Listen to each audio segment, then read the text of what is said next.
बोल श्री कृष्ण भगवान की जय। बोल जुगल जोड़ी सरकार की जय। आज गीता का तीसरा अध्याय, जिसको कर्म योग कहते हैं, अपने कर्मों को भगवान से जोड़ना।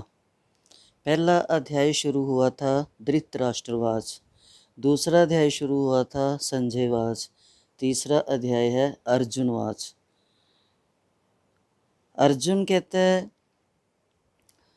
जयासी चेत कर्मणा ते मता बुद्धि जनार्दन तत किम कर्माणि घोरे माम न्योजसी केशव। जयासी श्रेष्ठ, चेत मैंने यदि, कर्मणा सकाम कर्म की, अपेक्षा, ते तुम्हारे द्वारा, मता मानी जाती है, बुद्धि बुद्धि, जनार्दन हे कृष्ण, तत् अतः, किम क्यों फिर, कर्माणि कर्म में, घोरे भयंकर हिंसात्मक, माम मुझको, न्योजसी नियुक्त करते हो, केशव हे कृष्ण। अर्जुन ने कहा, हे जनार्दन, हे केशव, यदि आप मुझको सकाम कर्म से श्रेष्ठ समझते हो तो फिर आप मुझे इस घोर युद्ध में क्यों लगाना चाहते हो। भगवान श्री कृष्ण ने पिछले अध्याय में अपने घनिष्ठ मित्र अर्जुन को संसार के शोक सागर से उभारने के उद्देश्य से आत्मा के स्वरूप का विशद वर्णन किया है और आत्म साक्षात्कार के जिस मार्ग की संस्तुति की है वह है बुद्धि योग या कृष्ण भावना अमृत। कभी कभी कृष्ण भावना अमृत को भूल से जड़ता समझ लिया जाता है और ऐसी भ्रांत धारणा वाला मनुष्य भगवान कृष्ण के नाम जप द्वारा पूर्णतया कृष्ण भावना भावित होने के लिए पराय एकांत स्थान में चला जाता है। किंतु कृष्ण भावना अमृत दर्शन में प्रशिक्षित हुए बिना एकांत स्थान में कृष्ण नाम जप करना ठीक नहीं। इससे अबोध जनता से केवल सस्ती प्रशंसा प्राप्त हो सकेगी। अर्जुन को भी श्री कृष्ण भावना अमृत या बुद्धि योग ऐसा लगा मानो वह सक्रिय जीवन से संन्यास लेकर एकांत स्थान में तपस्या का अभ्यास हो। दूसरे शब्दों में वह कृष्ण भावना अमृत को बहाना बनाकर चातुरीपूर्वक युद्ध से जी छुड़ाना चाहता था। किंतु एक निष्ठ शिष्य होने के नाते उसने ये बात अपने गुरु के समक्ष रखी और कृष्ण से सर्वोत्तम कार्य विधि के विषय में प्रश्न किया। उत्तर में भगवान ने तृतीय अध्याय में कर्म योग अर्थात कृष्ण भावना भावित कर्म की विस्तृत व्याख्या की। आपके अर्जुन कहता है कि हे कृष्ण, ये आपके जो मिले जुले उपदेशों से मेरी बुद्धि भ्रमित हो रही है, मोहित हो गई है। अतः कृपा करके निश्चय पूर्वक मुझे बताएं कि इनमें से मेरे लिए सर्वाधिक श्रेयस्कर कर क्या होगा। क्योंकि पिछले अध्याय में भगवत गीता के उपक्रम के रूप में सांख्य योग, बुद्धि योग, बुद्धि द्वारा इंद्रिय निग्रह, निष्काम कर्म योग तथा नव दीक्षित की स्थिति जैसे विभिन्न मार्गों का वर्णन किया गया है, किंतु उसमें तारतम्य नहीं था। कर्म करने तथा समझने के लिए मार्ग की अधिक व्यवस्थित रूपरेखा की आवश्यकता होगी। अतः अर्जुन इन भ्रामक विषयों को स्पष्ट कर लेना चाहता था, जिससे सामान्य मनुष्य बिना किसी भ्रम के उन्हें स्वीकार कर सके। यद्यपि श्री कृष्ण वाक चातुर्य से अर्जुन को चकराना चाहते नहीं थे, किंतु अर्जुन ये नहीं समझ सका कि कृष्ण भावना अमृत क्या है, जड़ता है या सक्रिय सेवा। दूसरे शब्दों में अपने प्रश्नों से वह उन समस्त शिष्यों के लिए जो भगवत गीता के रहस्य को समझना चाहते हैं कृष्ण भावना अमृत का मार्ग प्रशस्त कर रहा है। वो हमारे लिए और तुम्हारे लिए अर्जुन रास्ता बना रहा है जीवन का उद्धार करने के लिए। श्री भगवानोवाच, श्री भगवान ने कहा, लोके अस्मिन् द्विविद्या निष्ठा पुरा प्रोक्ता मया अनग ज्ञान योगेन सांख्यानाम कर्म योगेन योगिनाम।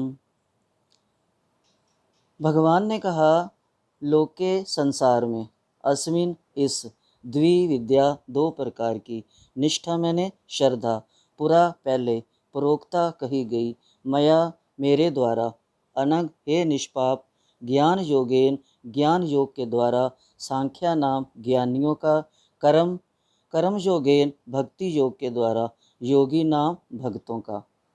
श्री भगवान ने कहा, हे निष्पाप अर्जुन, मैं पहले ही बता चुका हूँ कि आत्म साक्षात्कार का प्रयत्न करने वाले दो प्रकार के पुरुष होते हैं। कुछ इसे ज्ञान योग द्वारा समझने का प्रयत्न करते हैं, तो कुछ भक्तिमय सेवा के द्वारा समझने का प्रयत्न करते हैं। ना तो कर्म से विमुख होकर कोई कर्म फल से छुटकारा पा सकता है, और ना ही केवल संन्यास से सिद्धि प्राप्त की जा सकती है। प्रत्येक व्यक्ति को प्रकृति से अर्जित गुणों के अनुसार विवश होकर कर्म करना पड़ता है। अतः कोई भी एक क्षण भर के लिए भी बिना कर्म किए नहीं रह सकता। जो कर्मेंद्रियों को वश में तो करता है, किंतु जिसका मन इंद्रिय विषयों का चिंतन करता रहता है, वह निश्चित रूप से स्वयं को धोखा देता है और मिथ्याचारी कहलाता है। जैसे हम बाहर से कोई चीज़ छोड़ देते हैं और उस मन जो है उस चीज़ का चिंतन करता रहता है। जैसे हमने व्रत रखा है तो नमक नहीं खाना, तो मन में ये आएगा नमक नमक चलता रहे, तो वो छोड़े का फ़ायदा नहीं है। जब इंद्री बाहर की इंद्री से हमने उसको मना कर लिया, लेकिन अंदर की जो इंद्री है वो उसमें लगी हुई है, तो इसको कहते हैं अपने आप को धोखा देना। ये मिथ्याचारी कहलाता है। दूसरी ओर यदि कोई निष्ठावान व्यक्ति अपने मन के द्वारा कर्मेंद्रियों को वश में करने का प्रयत्न करता है और बिना किसी आसक्ति के कर्म योग कृष्ण भावना अमृत में प्रारंभ करता है, तो वह अति उत्कृष्ट है। अपना नियत कर्म करो, क्योंकि कर्म ना करने की अपेक्षा कर्म करना श्रेष्ठ है। कर्म के बिना तो शरीर निर्वाह भी नहीं होता। श्री विष्णु के लिए यज्ञ रूप में कर्म करना चाहिए, अन्यथा कर्म के द्वारा इस भौतिक जगत में बंधन उत्पन्न होता है। अतः हे कुंती पुत्र, उनकी प्रसन्नता के लिए अपने नियत कर्म करो, इस तरह तुम बंधन से सदा मुक्त रहोगे। सृष्टि के प्रारंभ में समस्त प्राणियों के स्वामी प्रजापति विष्णु के लिए यज्ञ सहित मनुष्यों तथा देवताओं की संततियों को रचा और उनसे कहा, तुम इस यज्ञ से सुखी रहो, क्योंकि इसके करने से तुम्हें सुखपूर्वक रहने तथा मुक्ति प्राप्त करने के लिए समस्त वांछित वस्तुएं प्राप्त हो सकेंगी। यज्ञों के द्वारा प्रसन्न होकर देवता तुम्हें भी प्रसन्न करेंगे, और इस तरह मनुष्य तथा देवताओं के मध्य संयोग से सबों को प्रसन्नता प्राप्त होगी। जीवन की विभिन्न आवश्यकताओं को पूर्ति करने वाले विभिन्न देवता यज्ञ संपन्न होने पर प्रसन्न होकर तुम्हारी सारी आवश्यकताओं की पूर्ति करेंगे, किंतु जो इन उपहारों को देवताओं को अर्पित किए बिना भोगता है, वह निश्चित रूप से चोर है। भगवान के भक्त सभी प्रकार के पापों से मुक्त हो जाते हैं, क्योंकि वे यज्ञ में अर्पित किए भोजन को ही खाते हैं। वो प्रसाद बन जाता है। अन्य लोग जो अपने इंद्रिय सुख के लिए भोजन बनाते हैं, वे निश्चित रूप से पाप खाते हैं। सारे प्राणी अन्न पर आश्रित हैं, जो वर्षा से उत्पन्न होता है। वर्षा जग संपन्न करने से होती है और यज्ञ नियत कर्मों से उत्पन्न होता है। वेदों में नियमित कर्मों का विधान है, और ये वेद साक्षात श्री भगवान से प्रकट हुए हैं। फलतः सर्वव्यापी ब्रह्म यज्ञ कर्मों में सदा स्थित रहता है। हे प्रिय अर्जुन, जो मानव जीवन में इस प्रकार वेदों द्वारा स्थापित यज्ञ चक्र का पालन नहीं करता, वह निश्चय ही पापमय जीवन व्यतीत करता है। ऐसा व्यक्ति केवल इंद्रियों की तुष्टि के लिए व्यर्थ ही जीवित रहता है। इस श्लोक में भगवान ने कठोर परिश्रम करो और इंद्रिय तृप्ति का आनंद लो, लेकिन जो कुछ खाओ भगवान को भोग लगाकर खाओ, वो प्रसाद बन जाता है, ये भगवान कहते हैं। किंतु जो व्यक्ति आत्मा में ही आनंद लेता है तथा जिसका जीवन आत्म साक्षात्कार युक्त है और जो अपने में ही पूर्णतया संतुष्ट रहता है, उसके लिए कुछ कारणीय नहीं होता। जो व्यक्ति पूर्णतया कृष्ण भावना भावित है, जो कृष्ण में रमा हुआ है, कृष्ण नाम में मस्त है, कृष्ण धुन में सदा लीन रहता है, जिसका श्वास श्वास कृष्ण नाम पुकारता है, वो कृष्ण भावना अमृत के कार्यों से पूर्णतया संतुष्ट रहता है। उसे जो कुछ भी नियत कर्म नहीं करना होता, कृष्ण भावना भावित होने के कारण उसके हृदय का सारा मैल तुरंत धुल जाता है। वो हजारों हजारों यज्ञों को संपन्न करने पर भी संभव हो पाता है। इस प्रकार चेतना के शुद्ध होने से मनुष्य परमेश्वर के साथ अपने संबंध के प्रति पूर्णतया आश्वस्त हो जाता है। भगवत कृपा से उसका कार्य संप्रकाशित हो जाता है। अतः वैदिक आदेशों के प्रति उसका कर्तव्य निशेष हो जाता है। ऐसा कृष्ण भावना भावित व्यक्ति कभी भी भौतिक कार्यों में रुचि नहीं लेता और ना ही उसे सुरा सुंदरी तथा अन्य प्रलोभनों में कोई आनंद मिलता है, क्योंकि उसका मन, सब इंद्रियां, हृदय, शुद्ध चित सब प्रभु में लग चुका होता है। स्वरूप सिद्ध व्यक्ति के लिए ना तो अपने नियत कर्मों को करने की आवश्यकता रह जाती है, ना ऐसा कर्म ना करने का कोई कारण ही रहता है। उसी किसी अन्य जीव पर निर्भर रहने की आवश्यकता भी नहीं रहती। अतः कर्मफल में आसक्त हुए बिना मनुष्य को अपना कर्तव्य समझकर निरंतर कर्म करते रहना चाहिए, क्योंकि अनासक्त होकर कर्म करने से उसे परब्रह्म की प्राप्ति होती है। जनक जैसे राजाओं ने केवल नियत कर्म को करने से ही सिद्धि प्राप्त की थी। अतः सामान्य जनों को शिक्षित करने की दृष्टि से तुम्हें कर्म करना चाहिए। महापुरुष जो जो आचरण करता है, सामान्य व्यक्ति उसी का अनुसरण करते हैं। वे अपने अनुसरणीय कार्यों से जो आदर्श प्रस्तुत करता है, संपूर्ण विश्व उसका अनुसरण करता है। हे पृथा पुत्र, तीनों लोकों में मेरे लिए कोई भी कर्म नियत नहीं है। ना मुझे किसी वस्तु का अभाव है और ना ही किसी चीज़ की मुझे आवश्यकता है, तो भी मैं नित्य कर्म करने में तत्पर रहता हूँ। क्योंकि यदि मैं नियत कर्मों को सावधानी पूर्वक ना करूं, तो हे पार्थ, ये निश्चित है कि सारे मनुष्य मेरे पथ का ही अनुगमन करेंगे। यदि मैं नियत कर्म ना करूं तो सारे लोग नष्ट हो जाएंगे। तब मैं अवांछित जन समुदाय वर्ण संकर को उत्पन्न करने का कारण हो जाऊंगा और इस तरह संपूर्ण प्राणियों की शांति का विनाशक बनूंगा। जिस प्रकार अज्ञानी जन फल की आसक्ति से कार्य करते हैं, उसी तरह विद्वान जनों को चाहिए कि वे लोगों को उचित पथ पर ले जाने के लिए अनासक्त रहकर कार्य करें। विद्वान व्यक्ति को चाहिए कि वह सकाम कर्मों में आसक्त अज्ञानी पुरुषों को कर्म करने से रोके नहीं, ताकि उनके मन विचलित न हो, अपितु भक्ति भाव से कर्म करते हुए वह उन्हें सभी प्रकार के कार्यों में लगाएं, जिसमें कृष्ण भावना अमृत का क्रमिक विकास हो। जीवात्मा अहंकार के प्रभाव से मोहग्रस्त होकर अपने आप को समस्त कर्मों का कर्ता मान बैठता है, जबकि वास्तव में वे प्रकृति के तीनों गुणों द्वारा संपन्न किए जाते हैं। हे महाबाहो, भक्ति भाव में कर्म तथा सकाम कर्म के भेद को भली भांति जानते हुए जो परम सत्य को जानने वाला है, वह कभी भी अपने आप को इंद्रियों में तथा इंद्रिय तृप्ति में नहीं लगाता। माया के गुणों से मोहग्रस्त होने पर अज्ञानी पुरुष पूर्णतया भौतिक कार्यों में संलग्न रहकर उनमें आसक्त हो जाते हैं। यद्यपि उनके ये कार्य उनमें ज्ञान अभाव के कारण अधम होते हैं, किंतु ज्ञानी को चाहिए कि उन्हें विचलित ना करे। अतः हे अर्जुन, अपने सारे कार्यों को मुझ में समर्पित करके मेरे पूर्ण ज्ञान से युक्त होकर लाभ की आकांक्षा से रहित, स्वामित्व के किसी दावे के बिना तथा आलस्य से रहित होकर युद्ध करो। जो व्यक्ति मेरे आदेशों के अनुसार अपना कर्तव्य करते रहते हैं और ईर्ष्या रहित होकर इस उपदेश का श्रद्धापूर्वक पालन करते हैं, वे सकाम कर्मों के बंधन से मुक्त हो जाते हैं। कितना सुंदर भगवान ने अर्जुन को समझा रहे हैं। तात्पर्य ये है कि श्री भगवान कृष्ण का उपदेश समस्त वैदिक ज्ञान का सार है। अतः किसी अपवाद के बिना ये शाश्वत सत्य है। जिस प्रकार वेद शाश्वत हैं, उसी प्रकार कृष्ण भावना अमृत का ये सत्य भी शाश्वत है। मनुष्य को चाहिए कि भगवान से ईर्ष्या किए बिना इस आदेश में दृढ़ विश्वास रखे। ऐसे अनेक दार्शनिक हैं जो भगवद गीता पर टीका रचते हैं, किंतु कृष्ण में कोई श्रद्धा नहीं रखते। वे कभी भी सकाम कर्मों के बंधन से मुक्त नहीं हो सकते, किंतु एक सामान्य पुरुष भगवान के इन आदेशों में दृढ़ विश्वास करके कर्म नियम के बंधन से मुक्त हो जाता है, भले ही वे इन आदेशों का ठीक से पालन ना कर पाए।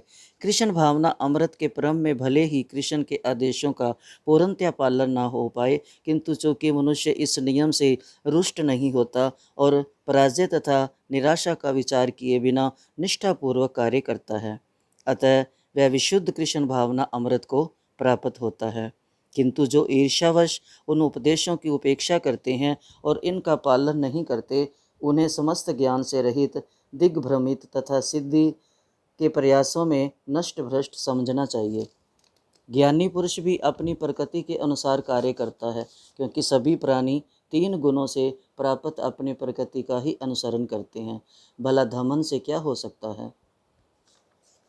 प्रत्येक इंद्रिय तथा उसके विषय में संबंधित राग द्वेष को व्यवस्थित करने के नियम होते हैं। मनुष्य को ऐसे राग तथा द्वेष के वशीभूत नहीं होना चाहिए, क्योंकि ये आत्म साक्षात्कार के मार्ग में अवरोधक है। अपने नियत कर्मों को दोषपूर्ण ढंग से संपन्न करना भी अन्य के कर्मों को भली भांति करने से श्रेयकर है। सभी कर्मों को करते हुए मरना पराये कर्मों में प्रवृत्त होने की अपेक्षा श्रेष्ठतर है, क्योंकि अन्य किसी के मार्ग का अनुसरण भयावह होता है। अर्जुन ने कहा, हे वृषणवंशी, मनुष्य ना चाहते हुए भी पाप कर्मों के लिए प्रेरित क्यों होता है? ऐसा लगता है कि उसे बलपूर्वक उनमें लगाया जा रहा है। सुनता रहता है अर्जुन, फिर कितना अच्छा प्रश्न करता है। अर्जुनवाच, अथ केन प्रयुक्तो अयम पापम चरति पुरुषः अंचिन अपि वाशरणे बलात् इव नियोजितः। अर्जुन ने कहा, हे वृषणवंशी, मनुष्य ना चाहते हुए भी पाप कर्मों के लिए प्रेरित क्यों होता है? ऐसा लगता है कि उसे बलपूर्वक उनमें लगाया जा रहा है। श्री भगवानोवाच, कामा एषा क्रोधा एषा रजोगुण समुद्भव महाअश्ना महापापमा विधिद एनम एहि वैरिणम। काम विषय वासना, एष ये क्रोध ऐशा ये रजोगुण से समुद्भव उत्पन्न महाअशन सर्वभक्षी महापापमा महान पापी विधिद जानो एनम इसे यही संसार में वैरिनम महान शत्रु। श्री भगवान ने कहा कि हे अर्जुन, इसका कारण रजोगुण के संपर्क से उत्पन्न काम है, जो बाद में क्रोध का रूप धारण करता है, जो इस संसार का सर्वभक्षी पापी शत्रु है।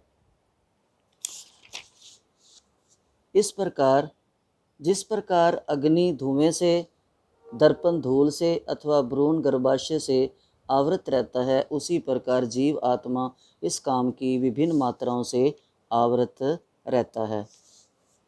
इस प्रकार ज्ञानमय जीवात्मा की शुद्धि चेतना उसके काम रूपी नित्य शत्रु से ढकी रहती है, जो कभी भी तुष्ट नहीं होता और अग्नि के समान जलता रहता है। इंद्रियां, मन तथा बुद्धि इस काम के निवास स्थान हैं। इनके द्वारा ये काम जीव आत्मा के वास्तविक ज्ञान को ढककर उसे मोहित कर लेता है। इसलिए हे भरतवंशियों में श्रेष्ठ अर्जुन, प्रारंभ में ही इंद्रियों को वश में करके इस पाप के महान प्रतीक काम का दमन करो और ज्ञान तथा आत्म साक्षात्कार के इस विनाशकर्ता का वध करो। कर्मेंद्रियां जड़ पदार्थ की अपेक्षा श्रेष्ठ हैं। मन इंद्रियों से बढ़कर है, बुद्धि मन से भी उच्च है और वह आत्मा बुद्धि से भी बढ़कर है। इस प्रकार हे महाबाहु अर्जुन, अपने आप को भौतिक इंद्रियों तथा मन तथा बुद्धि से परे जानकर और मन को सावधान आध्यात्मिक बुद्धि कृष्ण भावना अमृत से स्थिर करके आध्यात्मिक शक्ति द्वारा इस काम रूपी दुर्जय शत्रु को जीतो। भगवत गीता का यह 3 अध्याय निष्कर्षतः मनुष्य को निर्देश देता है कि वह निर्विशेष शून्यवाद को चरम लक्ष्य न मानकर अपने आप को भगवान का शाश्वत सेवक समझते हुए कृष्ण भावना अमृत में प्रवृत्त हो। भौतिक जीवन में मनुष्य काम तथा प्रकृति पर प्रभु पाने की इच्छा से प्रभावित होता है।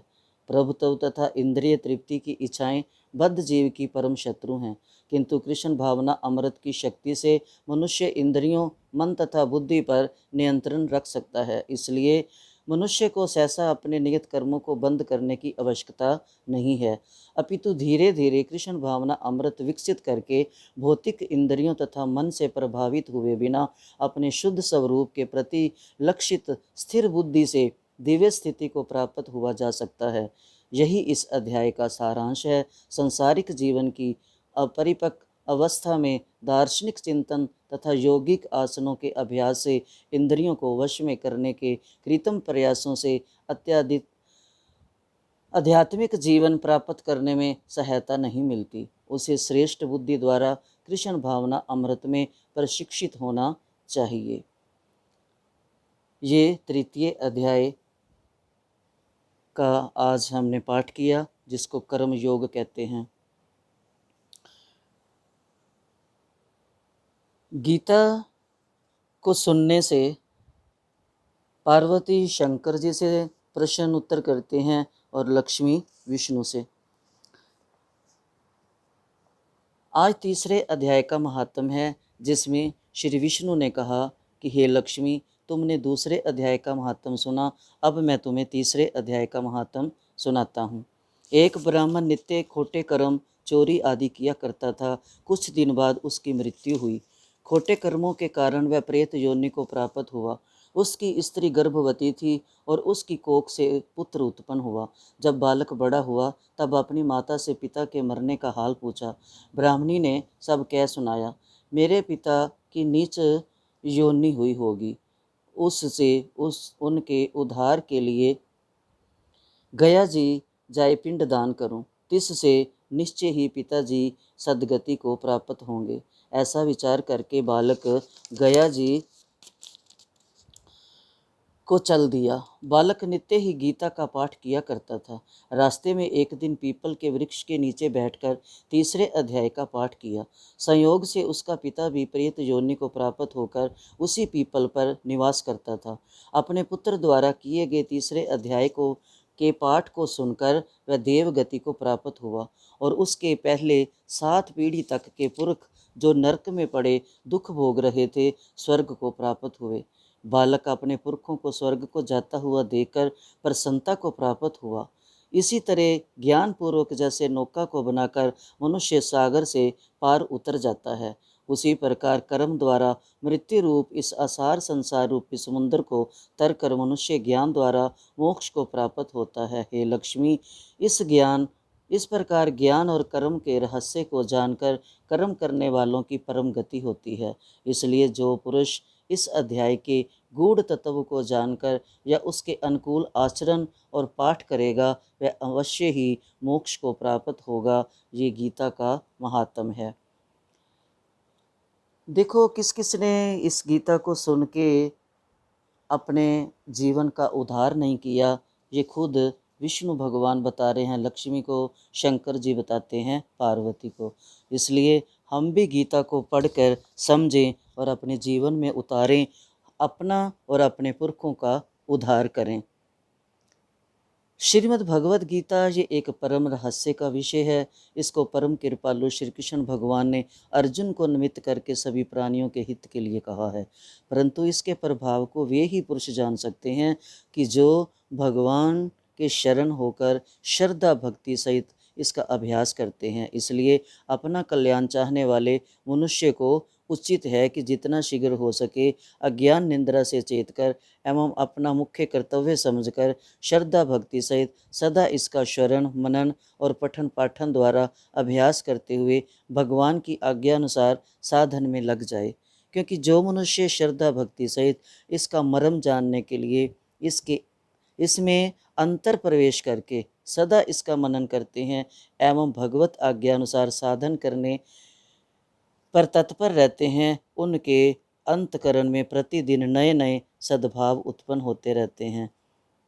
उनका शुद्धंत करण हुए शीघ्र ही परमात्मा को प्राप्त हो जाते हैं। उनका अंतकरण जो है, जो गीता पढ़ता है, गीता पढ़ने से मन का सारा मैल धुल जाता है, अंतकरण शुद्ध हो जाता है और वो मोक्ष पाता है, प्रभु के धाम को जाता है। इसलिए गीता को हम जरूर पढ़ें, हम भी अपने जीवन का उद्धार करें, क्योंकि गीता तो है ही उद्धार के लिए। बोल गीता मैया की जय, बोल बांके बिहारी लाल की जय।